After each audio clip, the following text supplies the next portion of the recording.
이 19장 본장은 이스라엘이 가나안에서 땅 분배 작업이 다 끝나는 겁니다. 그래서 19장은 상당히 긴 절이 있습니다. 그래서 이제 두 번째 19장 1절부터 둘째로 시므온이 이제 베냐민 지파에 이어서 시므온 지파가 땅 분배를 받는다 이 말입니다. 이제 그리고 이제 쭉 가다가 시므온이 했고 그다음에 이제 10절부터는 스불론 지파가 있었고 그다음에 이사갈, 아셀, 납달리, 단 지파 이런 형식으로 다릅니다. 그래서 처음에는 시므온, 스불론, 이사갈, 아셀, 납달리, 단 지파 이렇게 나간 다음에 맨 마지막에 49절에서 51절까지는 49절 51절까지는 여호수아에게 땅이 분배가 돼요. 여호수아에게 이스라엘 49절이니까 이스라엘 자손이 그 경계를 따라 기업의 땅 나누기를 마치고 자기들 중에서 눈의 아들 여호수아에게 기업을 주었을 때 여호수아에게 기업을 줬을 때 땅을 다 분배하고 여호수아에게 줬다. 그렇게 되죠. 그러니까 지난번에도 말씀을 드렸지만 인간의 공로에 대해서 눈여겨본다 이 말이에요. 눈여겨본다. 가끔 사역자들 중에서 그런 분들 계셔요. 이번에 목사님 제가 이렇게 우리 부서를 이렇게 맡았는데 부서 애들이 부흥도 되고 또 그리고 내가 가르쳤던 그 성경 공부를 좀 더 많이 알게 되고 암송도 하고 그래서 참 제 마음이 뿌듯합니다. 그런데 이 뿌듯한 마음까지도 있으면 안 되는데 그럽니다. 그래서 내가 그렇게까지 하지 마라. 그건 지나친 금욕주의고 열심히 해서 좋은 성과가 났을 때 기분 좋고 뿌듯한 것은 그건 하나님이 결코 이상하게 여기면은 하나님이 이상한 분이시죠. 왜? 그렇게 우리에게 줬잖아요. 뭔가 목표를 주고 도전을 이뤄서 그 다음에 그 도전을 성취했을 때의 기쁨, 그것은 당연히 복된 기쁨이죠. 그것을 통해서 기쁨을 얻게 하는 DNA를 줬으면서 우리가 그것을 기뻐한다는 것에 대해서 죄책감을 갖는 것은 지나친 말씀의 오류적 해석이다. 그래서 이제 어떤 사람도 보면은 뭔가를 공로를 했지만 이 교회에 큰 공을 세우거나 또는 이 나라에 큰 공을 세웠을 때 이런 대접을 받아도 되나? 그것도 이제 지나친 금욕주의라는 것이죠. 그래서 여호수아 같은 경우도 그 가나안 땅 점령을 전부 다 이 여호수아의 진두지휘하려 했기 때문에 모든 땅을 분배한 다음에 여호수아에게만 주는 땅을 따로 만들어서 그 공로를 치하하더라. 그냥 사람들이 저는 이제 가만히 보면은 워낙에 이런 마음에도 없는, 저는 그렇게 느껴져요. 마음에도 없는 이런 자기의 드러내지 않으려에 대한 심지가 너무 굳어가지고 사실은 마음 깊숙한 곳에서는 자기도 기쁨을 받고 싶고 칭찬을 받고 싶고 이런 마음이 분명히 있음에도 불구하고 그것조차도 드러내지 않으려고 하는 것은 사실은 하나님이 우리에게 주는 기쁨을 누리는 법을 잘 모르고 있는 것이다 라고 저는 그렇게 봅니다. 뭡니까? 우리가 열심히 노력해서 반에서 1등 하는 거 칭찬받아야 마땅하고 1등 하는 학생은 뿌듯해도 되고 그리고 1등 학생에게 칭찬을 많이 해줘도 괜찮아요. 1등 해놓고 내가 1등 한 것은 우리 반 아이들을 다 짓밟아야만 1등이 된다. 이런 또 이상한 그런 뭡니까? 이성적인 생각을 가지면서 내가 1등을 했으니까 내 밑에 다 짓밟아야 1등 맞죠. 그러나 그것은 당연한 노력의 결과인 것이고 그 노력의 결과를 기뻐하는 것은 하나님 주시는 그런 만족감이라 이겁니다. 그렇죠? 그래서 여러분들이 그런 이상적인 사고로 완벽하게 천국에서나 이루어져야 될 그런 이상적인 사고로 이 땅을 제 땅하고 바라보잖아요. 그러면 이 땅은요, 비비리는 것밖에 안 되는 거예요. 우리 현실에서 이루어지지 않냐는 이상적인 세계를 꿈꾸면은 이 모든 것들이 뭐가 되냐면 다 죄인밖에 안 되고 전부 다 때려 죽여야 될 사람들이에요. 이상을 딱 이상적인 세계를 딱 라인을 구축해 놓으면은 그 다음부터는 전부 다 때려 죽여야 될 사람인 거예요. 그렇기 때문에 우리는 목회자에 대한 이상도 너무 높이 잡아가지고 이런 모습이 나타나지 않으면 그러면 마음에 든 목사 아무도 없을 것이고요. 이상적인 장로, 이상적인 당회, 이상적인 안수집사, 이상적인 교회, 이것들은 그 교회를 곧 피로 물들이는 그런 역사가 열심히 일하면은 당연히 많이 받는 것이고. 옛날에 기독교 신문 보니까 참 좋은 목회자 사례라 이래가지고 거기는 그 목사님 사례를 어떻게 하냐 그러면요, 담임 목사와 부목사의 그 월급에 차등을 두지 않아요.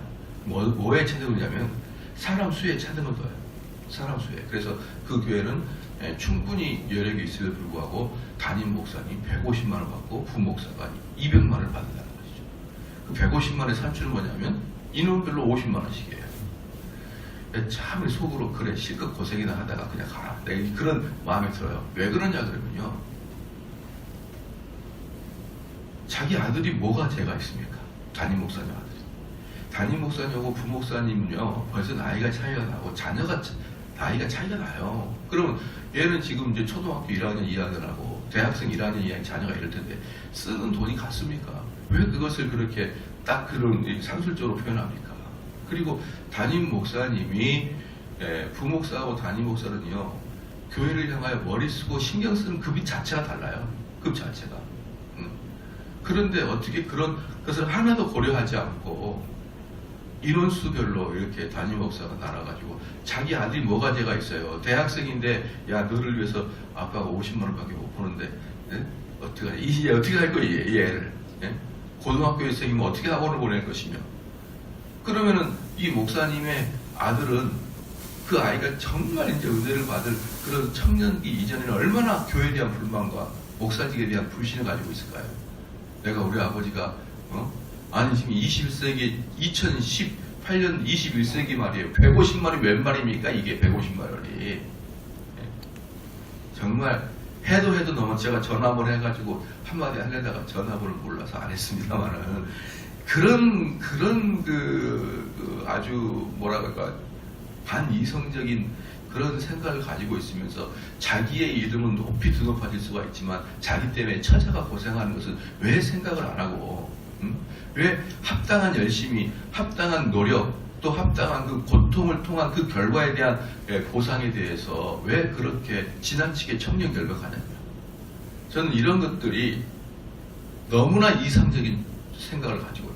이 땅에서 이루어지지 않을 너무나 평등한 세상, 너무나 이상적인 세상을 그런 아이디어를 갖고 있기 때문에 사람들은 자기 때문에 모든 사람이 핍박을 받는다. 저는 그렇게 여러분 생각합니다. 물론 목회자가 탐욕을 부리고 낭비하며 무슨 그런 목회자는 처음부터 목회를 하지 말아야죠. 목회자는 자고로 청렴결백함이 당연히 있어야겠죠. 그러나 그 청렴결백함이 목사의 어떤 표본은 아니잖아요. 목사는 복음을 잘 전달하는 게 목사의 표본이지 어떻게 청렴결백함을 목사의 가장 스탠다드와 표본으로 삼아가지고 그럽니까? 제가 언젠가도 말씀드렸지만 조나단 에드워드가 그 당시에 그 동네에서 제일 부자였단 말이에요. 제일 부자. 그때 조나단 에드워드가 무엇을 요구했다 그랬습니까? 애들별로 돈을 달라고 했어요. 애들별로.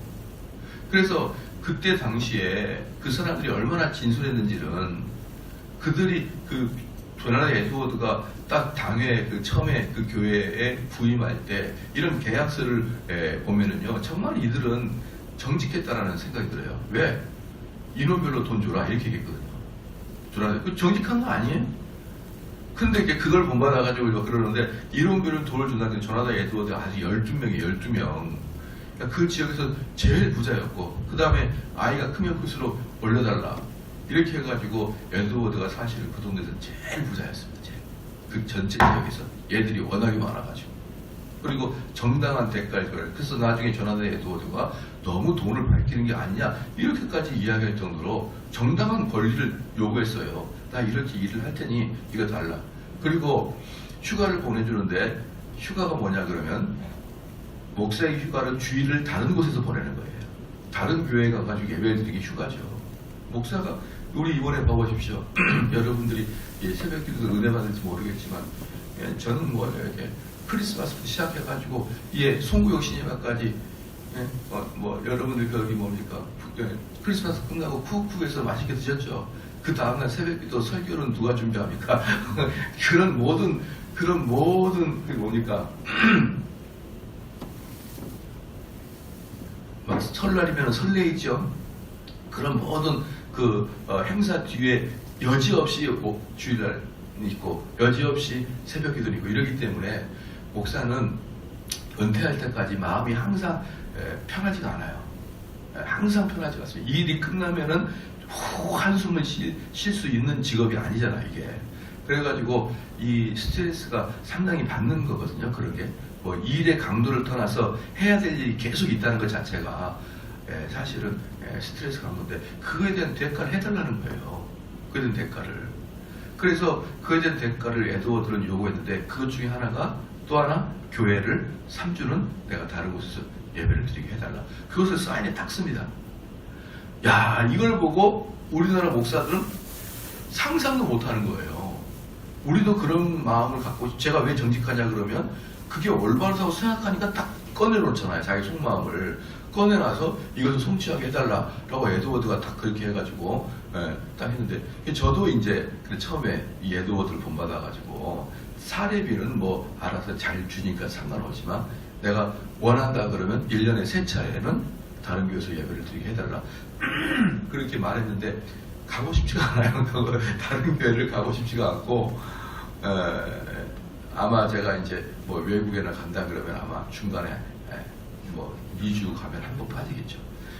그런데 애들은 정확하게 그 3번을 휴가를 했고 그 다음에 그렇게 사례비를 아이가 클 때마다 달라고 했고 또 존 칼빈도 달라고 그랬어요. 많이. 존 칼빈도 상당히 많이 받았습니다. 왜? 그 어려운 것에 대해서 존 칼빈이 뭡니까 전심전력을 다해서 목회했잖아요. 그 제네바라는 아주 강팍한 도시를 그 목회하고 큰 교회를 운영했잖아요. 그러니까 칼빈에게도 정당한 대가를 칼빈이 요구한 거예요. 그러니까 이러한 것들이 저는 더 진실되고 좋은 목사라고 보이지. 아이 내 자녀가 하나고 우리가 하니까 부목사가 더 많이 주고 우리도 이건 저는 가증스럽습니다. 사실은. 그게 뭐 하는 거냐? 그러면 뭐 하는 거냐? 한번 제가 물어보고 싶어요. 그 사모님한테 삶이 어떻습니까? 그럼 그런 사람들의 사모님은 10중 8구 우울증에 걸려 있을 거예요. 뭐 쓸라 그래도 없고, 팔라 그래도 없어요. 집도 절도 없어요. 정말 저는 그렇게 하죠. 여호수아 보십시오. 나중에 딱 해서 여호수아의 공로를 인정해서 여호수아의 땅을 아예 12지파 분배할 때 마지막에 딱 분배 하나를 해주잖아요. 얼마나 큰 땅을 줬을까 이렇게 성경이 나올 정도면은. 그래서 우리는 지나친 이상적인 세계를 갖지 말자. 현실에 우리는 땅에 발을 딛고 사니까 항상 현실을 고려해야 된다는 것이죠. 그 다음에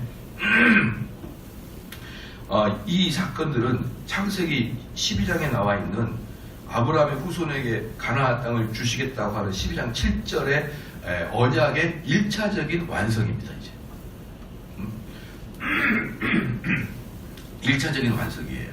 특별히 창세기 15장 13절 16절까지의 말씀이 완벽하게 이루어지는 겁니다. 그러니까 창세기 12장 7절에는 아브라함의 후손에게 가나안 땅을 주겠다 이렇게 얘기했고 15장에서 이제 더 구체적으로 이야기했던 것이 이 출애굽 사건이 이제 19장을 통해서 일단락이 됩니다. 19장을 통해서 아브라함에게 했던 언약이 1차적인 성취가 되는 것이죠. 마무리가 됩니다. 이게. 그러면 이제 그러나 불구하고 이것은 더 좋은 예표예요. 더 좋은 것을 향한 예표입니다. 그러면 여호수아를 통해서 가나안 땅을 완성하니까 어떻게 되느냐? 평안이 임한 것이죠. 가나안 땅을 완성하니까 평안이 임합니다. 그런데 가나안 땅에 블레셋 및 여부수 족속이며 기브온 족속이며 이런 애들은 아직도 점령하지 못하고 있기 때문에 그 평강은 약간 완성되지 않는 평강이죠. 여전히 불안함이 도사리고 있는 평강이죠. 그런데 이 평강, 즉 이 여호수아가 가나안 땅을 정복함으로써 차지하는 그 평강보다 더 큰 평강이 누구한테서 오냐면 다윗으로부터 와요. 이 다윗으로부터 더 큰 평강이 오고 예수 그리스도로부터 완전한 평강이 오는. 그러니까 1차적으로 여호수아가 가나안 땅을 점령하면서 평강을 얻었지만 그 평강은 여전히 불완전한 평강이고, 그리고 아브라함의 성취가 일단락됐지만 완벽한 성취는 아니고, 그러나 다윗 시대 때는 더 훌륭한 평강이 되고 더 완벽한 이제 그런 아브라함의 언약이 성취되는 것이고, 그리고 최종적으로는 예수 그리스도에게 아브라함의 언약이 완전히 성취되는 그것의 예표가 19장에서 일단락된다는 것입니다. 그런데 이제 오늘 보니까 두 번째로 시므온 지파인데 왜 이 시므온 지파는 좀 다른 지파임에도 독특합니다. 그게 뭐냐 그러면 다른 지파들은 땅을 분배받았지만 시므온 지파는 땅을 분배받은 게 아니라 유다 땅 안에, 유다 지파 안에서 일정 부분 시므온 지파 것을 할당을 받아요. 왜 이렇게 이제 하냐면 두 가지 이유가 있어서 이렇게 된 겁니다. 첫 번째는 이 시므온 지파가 이 12지파 중에 인원이 제일 적어요. 제일 적으니까 유다 지파 안으로 들어간 거죠. 근데 재밌는 게 뭐냐면 유다 지파 중에서 제일 남쪽을 이제 시므온 지파가 이렇게 차지하거든요. 제일 남쪽을 시므온 지파가 차지하는데, 그러면 제일 남쪽은 혹 외적이 침입할 때 방패 역할도 할 수가 있는 게 맨 밑에 시므온 지파예요. 근데 그 시므온 지파를 차지하는데 첫 번째 이유가 뭐냐 그러면은 인구가 적습니다. 인구가. 그래서 민수기 26장 51절에 보면요, 제2차 인구, 그러니까 처음에 제1차 인구 조사 때는 출애굽하자마자 시내산에서 했던 게 제1차 인구 조사고요. 2차 인구조사는 가나안에 입성하기 전에, 가나안 땅에 들어오기 전에, 즉 전쟁을 하기 위해서 2차 입성, 즉 40년이 지난 다음에 가나안 입성 전에 이렇게 2차 조사를 했습니다. 1차 조사와 2차 조사, 그래서 약 거의 한 40년의 차이가 있는 거예요. 그런데 이 시므온 지파가 원래 이렇게 숫자가 적거든요. 그렇지 않아요. 이게 원래 시므온 지파는 인구조사 제1차 인구조사 때는요 59,000명으로서 유다와 단 지파에 의해서 세 번째로 큰 지파가 시므온 지파였어요. 59,000명. 그게 민수기에 나와 있는 제1차 연구조사 때는 59,000명이었는데, 이게 제2차 때 민수기 25장에 1차는 민수기 1장에 나오는데 25장에서는 이게 22,000명이 된 겁니다. 그러니까 광야 생활 40년 동안 시므온 지파가 59,000명에서 22,000명으로 확 줍니다. 여러분, 여기서 퀴즈입니다. 뭔 사건 때문에 줄었을까요? 그렇죠. 그 발람 사건, 바알 부호 사건이에요. 바알 부호 사건. 또 우리 성도들은 또 이렇게 겸손해가지고 또 알지만 다 마치면 목사님이 맥이 풀릴까봐 모른 척하고 그러시는데, 여러분이 다 배웠어요. 사실은 과거에 바알부올 사건이라 바알부올 사건. 이 바알부올 사건은 어떤 거냐? 이제 이스라엘이 그 진군한다는 소리 듣고 헤스볼의 시온 왕과 바산의 옥 왕이 겁을 덜컥 먹은 겁니다. 겁을 덜컥 먹은 거예요. 그래서 이 이스라엘 백성들이 모압 평지에 진을 쳤을 때, 이때 이 모압 왕 발락이 도저히 군사적으로는 어찌 해볼 수가 없을 것 같으니까 그때 메소포타미아의 유명한 점성술사 또는 선지자를 불러다가 이스라엘을 저주해달라 이렇게 요청을 합니다. 그렇죠? 그렇게 요청을 하니까 이 발람이 처음에는 거절했습니다. 안 간다.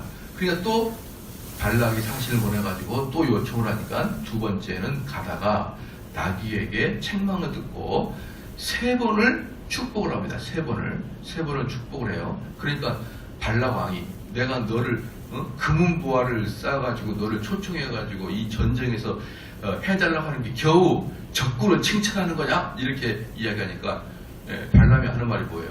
내가 하고 싶은 게 아니라 하나님이 그렇게 시키는 걸 내가 어떻게 하냐? 그래 놓고 4번째를 또 하는데 4번째 칭찬을 해요. 또. 그러니까 3번째까지 칭찬하고 발람 왕이 화가 나고 그를 해임을 시켰는데 또 4번째 불렀는데 또 4번째 칭찬합니다. 그런데 이 발람이 그 왕에게 미안했던지 한 가지 계략이 있습니다. 계략이 있는데 이스라엘에는 외적이 침입해가지고 이스라엘을 이기는 것은 아닙니다. 이스라엘을 이길 수 있는 방법은 내부적인 죄로 그들을 분열을 시켜야 됩니다. 이러면서 어떻습니까? 이방 여인들과 혼숙을 하라 이제 이렇게 이야기했습니다. 그래서 모압의 왕의 지혜를 줬고 이들은 이스라엘 사람들 특별히 두령들을 모아다가 같이 혼음을 하게 했습니다. 그래가지고 그것이 하나님에게 진노의 대상이 되어서 하루 만에 24,000명이 죽었습니다. 24,000명이. 무엇으로? 연병으로 죽었어요. 연병. 돌림병으로 죽었습니다. 하루 만에 24,000명이 죽었는데 그때 이제 그 병이 그냥 질병이 엄청나게 창궐할 때 그때 대제사장이었던 엘르아살의 아들 비느하스가 무엇을 받냐 그러면 시므온 지파의 족장인 시므리가 미디안 여인과 텐트로 들어가는 것을 이 비느하스가 본 거예요.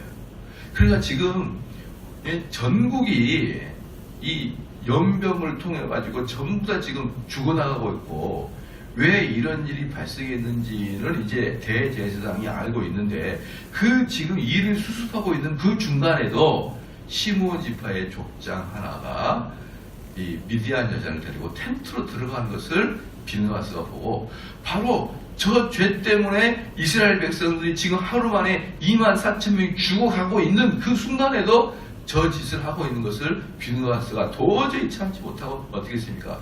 창을 들고 가가지고 남자 여자를 꼬치를 만들어놨어요. 꼬치를 위아래를 탁 찍어가지고 얼마나 비느하스가 열받았으면 정신을 이렇게도 못 차리냐 톡 떡볶이 시기에 꼬치를 만들어 놓으니까 둘이가 죽으니까 하나님의 진노가 멈추었다. 그때 그 지파장이 누구예요? 시므온 지파장이란 말이에요. 그때 24,000명이 거의 시므온 지파다. 그냥 한마디로 그 죄를 저질러서 바알볼 사건 때문에 시므온 지파는 완전히 반토막이 나버렸습니다. 반토막. 그러니까 여러분 여기서 보면요, 민수기 이제 1장에 민수기 1장 23절에 59,300명에서 민수기 26장 14절에 22,200명으로 줄어버립니다. 1장에는 59,300명, 26장에는 22,200명. 그러니까 완전히 반토막이 나는데 하나님은 이 땅에서 죄진 사람은 완벽하게 이렇게 처리하고 또 하나님께서 이 땅에 하나님의 나라의 공로를 갖고 있는 여호수아에게는 상급을 내려주시는 아주 정상적인 게 하나님이세요. 아주 정상적인 부분이 하나님이시란 말이에요. 너무나 이상하게 하나와요. 두 번째, 첫 번째 이유는 뭐냐? 시므온 지파가 숫자가 너무 적어가지고 따로 떼어서 줄 수가 없었습니다. 따로 떼어서 줄 수가 없었고, 두 번째는 이제 이건 재밌는 건데 여호수아가 땅을 분배하다 보니까 앞불사 땅이 부족하네요. 땅이 부족해가지고 여호수아가 유다에다가 너희들이 땅이 너무 넓으니 그 땅을 좀 나눠주라 이렇게 얘기한 겁니다. 그게 어디에 나와 있냐 그러면요, 9절 말씀 한번 볼까요? 9절 말씀. 시므온 자손의 이 기업은 유다 자손의 기업 중에서 취하였으니 이는 유다 자손의 분깃이 자기들에게 너무 많음으로 시므온 자손이 자기의 기업을 그들의 기업 중에서 얻었습니다. 그래서 어떻게 되냐 그러면 이제 한참 분배를 하다 보니 한 지파에게 내려줄 땅이 이제 부족하게 된 것이죠. 그 다음에 그래서 한 지파에게 부족함이 되어져서 유다 지파한테 물었어요. 야, 2차에서 저 차 하니까 좀 해달라. 이러니까 만약에 유다 지파가 아니요, 우리에게 이미 준 땅에서 다른 지파가 들어오면 결국 분쟁이 생기고 우리는 전투를 할 수밖에 없을 수 있습니다. 만약에 유다 지파가 여호수아에게 강력하게 이야기하게 되면 여호수아도 꼼짝 못합니다. 왜? 여호수아는 어디 지파니까? 베냐민 지파잖아요. 유다 지파하고 비교도 안 되는 옆에 딸락 붙어있는 그런 베냐민 지파의 그 총수기 때문에 유다 지파가 아니요, 못 받아들이겠는데요. 그러면 그것을 강제하려고 그러면 여호수아가 유다 지파를 제외한 모든 지파를 동원해서 전쟁을 하든가, 아니면은 그냥 얼굴 면상 그냥 좀 부끄럽고 말든가, 둘 중에 하나가 되는 건데, 감사하게도 유다 지파가 오케이, 당신이 그렇다 그러면은, 당신이 원하신다 그러면 우리 지파 중에 시므온 지파에게 땅을 분할하겠습니다. 이렇게 딱 한 거예요. 저는 이게 너무 좋아요. 왜 그러냐 그러면요, 이게 이제 목회를 하다 보면은 정말 이제 어떤 게 이제 문제가 많냐 그러면, 이 두 분이 이게 이제 분란이 생기는 거야. 두 그룹이나 두 분이 분란이 생겨요. 자기들이 분란이 생기면 꼭 결론을 목사님께 들고 와요. 이거 어떻게 하죠? 이거 해결할 수가 없어요, 우리 둘이는. 근데 제 머리가 솔로몬이 아니거든요. 솔로몬이 아니에요. 그러니까 뭐 이거 어떻게 할 방법이 없어가지고, 그럼 제가 할 수 있는 유일한 길은 뭐냐 그러면, A라는 사람에게 B가 나쁘지 않다는 걸 이야기하고, B라는 사람에게 A가 나쁘지 않다고 이야기를 할 수밖에 없는 구조가 되는 거예요. 없는 구조가 된단 말이에요. 그러면 A라는 사람은 정말 내가 열받았는데 목사님이 그래 참 네가 어려웠겠다, 그 B라는 사람이 좀 너무했다, 이렇게 나가주면 마음이라도 시원할 텐데, A라는 사람한테 아니 그 말이 아니고, 제가 자꾸 그렇게 되는 거예요. 걔가 A라는 사람이 이야기하면 아니 그게 아니고, 그 사람은 이런 생각이고, 이러니까 A라는 사람은 목사님 언제부터 그 사람 편을 들으셨나요? 이러면서 A라는 사람은 저를 싫어하고 B라는 사람도 저를 싫어하게 되는 거예요. 이것은 그나마 좀 제가 도덕적으로 떳떳한 대가고, 좀 제가 도덕적으로 비떳떳한 대가. 두 번째는 뭐냐 그러면, A라는 사람 가만히 들어보니까 B라는 사람이 너무한 거야. A라는 사람 말을 듣고 B라는 사람한테 B라 집사님 그렇게 하시면 안 되죠 라고 이야기를 딱 하잖아요. 그럼 B라 집사님, 목사님 왜 한 편만만 듣고 이야기하시나요? 이래서 저한테 또 두 가지, 내가 A라는 사람한테 B라는 사람 방어해야 되고, B라는 사람한테 A라는 방어하고, 첫 번째. 두 번째, 먼저 정보를 듣고 그 정보를 가지고 B라는 사람한테 가가지고 이런 사람이 이런다는데 그럽니까? 물어봤을 때 왜 목사님은 중립을 지키지 못하고 한 편말 듣고 저한테 공격하시죠? 두 케이스가 매번마다 저한테 있습니다. 둘 다 저를 난처하게 해요. 둘 다. 그래서 저는 그 두 그룹이 붙었다 그러면 막 저기 지리산에 들어가고 싶어요. 지리산에. 어쨌든 이랬든 저랬든 욕을 먹으니까. 그때 담임 목사에게 제일 좋은 소식은 뭐냐, 얘라는 사람이 양보해가지고 그래 제가 잘못했습니다, 이렇게 사건을 마무리해주는 사람이 제일 감사해요. 그 사람이 사실은 목회자의 마음을 가장 시원하게 합니다. 물론 여러 가지 충성도 잘하고 봉사 잘하고 목사님께 잘 섬기는 사람도 그 사람들 보면서 목회의 보람도 느끼죠. 내가 이렇게 이분들이 나를 사랑해 주는 게 참 감사하죠. 근데 진짜 더 감사한 것은 당사자들끼리의 논쟁에서 당사자들끼리 해결한 상태가 가장 저에게는 기쁩니다. 여호수아가 딱 그러는 거예요. 여호수아는 지금 어찌 이도 저도 할 수도 없는 상태에 딱 빠진 거예요. 근데 유다 지파가, 그것도 제일 강성한 유다 지파가 그래요, 제가 받겠습니다, 그렇게 한 겁니다. 저는 이게 참 너무나 이 여호수아의 마음이 얼마나 시원했을까, 유다가 얼마나 양보를 했을까, 이런 느낌이 들어요. 근데 이제 여호수아가 유다한테 갈 때도 그냥 양보 이렇게 간 게 아니라 여호수아도 정확한 데이터를 가지고 와요. 야, 너희들이 인구수에 비해서 땅이 넓지 않냐? 이건 분명한 사실 아니야.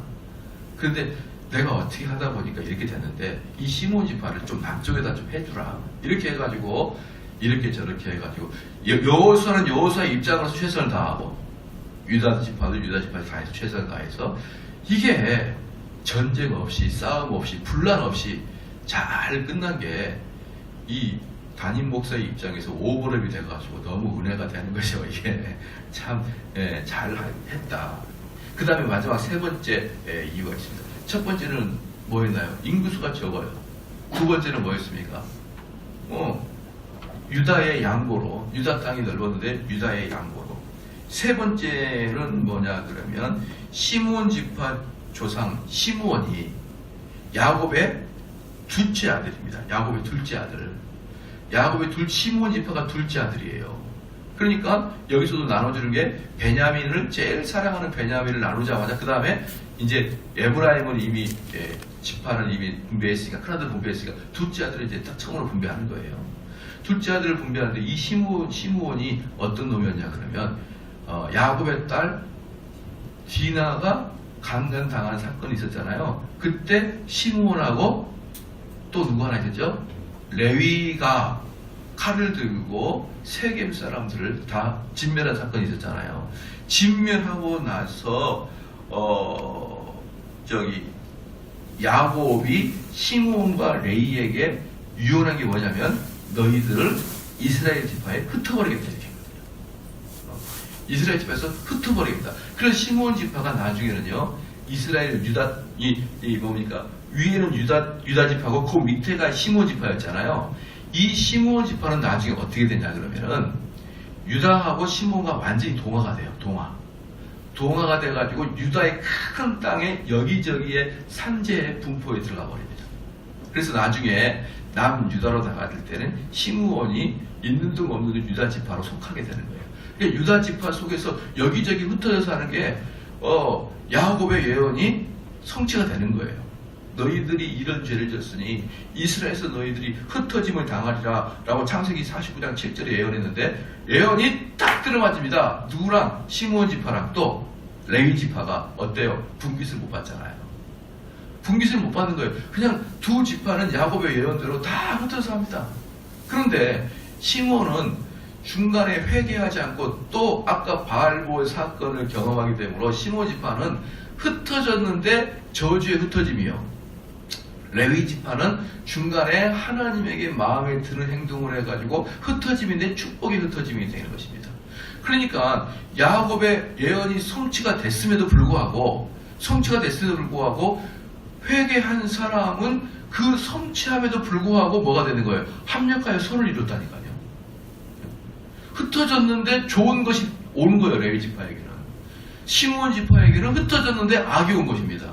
그래서 하나님이 여러분들에게 어떠한 인생이 되라고 만약에 여러분이 어떠한 인생이 되라고 만약에 정해놨다고 칩시다. 너는 어떤 사람이 되라고 하나님이 정해놨어요. 그러나 여러분의 행위에 따라서 그 직분을 감당할 수 있어도 복된 직분이 되든지 저주의 직분이 되든지 그것은 여러분의 달려있다. 그 직분을 갖는 것은 여러분들이 하나님이 정해놨다고 칩시다. 만약에 내가 이 사람이랑 결혼하는 게 나의 운명이라고 칩시다. 근데 이 여인과 행복하고 불행하는 것은 여러분이 어떻게 하냐에 따라서 전혀 달라질 것입니다. 여러분 착각하지 마십시오. 이렇게 되는 것은 나의 운명이다. 천만의 말씀이에요. 여러분들이 어떤 상황에 처해 있든지 하나님 말씀에 순종한 사람은 은총이 내릴 것이고요. 아니면은 불행만이 오는 것입니다. 오늘 이렇게 과정을 거치면서 시므온 지파가 유다 지파 속으로 들어갔는데 그렇게 된 것은 세 가지 이유가 있었다는 것을 기억하시기를 주님으로 축원합니다. 기도하시겠습니다. 하나님 아버지 참으로 감사합니다. 이 시므온 지파가 야곱의 유언대로 이제 정착하였고 그리고 이 정착은 여호수아 19장 이 전체의 정착은 이스라엘의 평화의 상징인 것을 알게 하여 주심을 감사하나이다. 이 정착하는 과정마다 큰 이유들이 있고 이야기들이 있고 또 배경들이 있는 걸 볼 때 얼마나 이 과정들이 어려웠으며 예민했었는지를 우리가 간접적으로 또한 알게 하여 주심을 감사하나이다. 우리의 인생 하나하나도 우리가 열어보면 얼마나 많은 우여곡절이 있고 얼마나 많은 이런 경험들이 있는지, 그럼에도 불구하고 우리가 어떻게 하나님 말씀에 순종하느냐에 따라서 우리의 행불행이 결정된다는 것을 알게 하여 주시옵소서. 또한 시므온 지파가 죄를 짐으로 벌을 받았고 여호수아 또는 요셉의 지파가 그 공로를 통해서 큰 은총을 받았듯이 우리도 이 땅을 살아가면서 하나님이 주신 기쁨과 만족을 또한 기쁨으로 받아 누릴 수 있는 그런 믿음도 허락하여 주시옵고, 우리의 땅을 살아갈 때 잘못된 것이 있을 때는 즉시 회개할 수 있는 또한 믿음 또한 허락하여 주시옵소서. 감사드리며 예수님의 이름으로 기도합니다.